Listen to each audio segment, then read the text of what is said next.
Hi guys, meron po tayo ditong ating 675 grams na grated cassava. So napiga na po ito guys. Ngayon mag-a-add tayo ng ating 2 eggs. Ayan guys. So ayan, mag-a-add tayo ng ating condensed milk. So instead of sugar, mag-a-add tayo ng condensed milk. So ito po ay 374 grams. So maglalagay lang tayo ng about 3/4 dito. So, huwag natin siyang ubusin. Ayan. And then, mag-a-add tayo ng ating milk. Maglalagay tayo ng 1/2 cup. 1 cup. Not 1/2 cup. And then, maglalagay tayo ng ating 1/3 cup of cheese. Ayan. Tapos, hahaluin lang natin siya, guys. So, yun guys, nahalo na natin siya. So, para maging mabango, mag-add tayo ng a teaspoon of vanilla. Yan. Tapos, haluin natin siya ulit. So, meron po tayong lanyera dito guys. Dito natin siya ilalagay. Yan. So, ayun, lalagyan na natin siya. Isasalang na natin siya dito.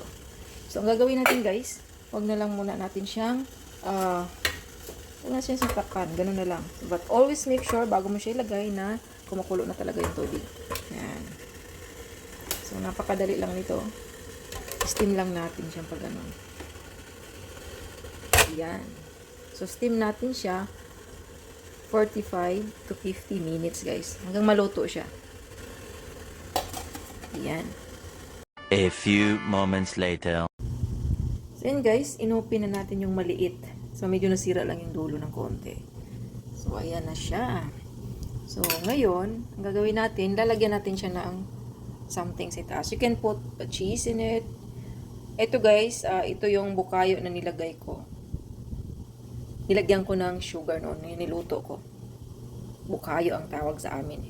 Hindi ko alam kung anong tawag dyan sa iba. So, you can choose either cheese or bukayo. Yan, look at that. So nice.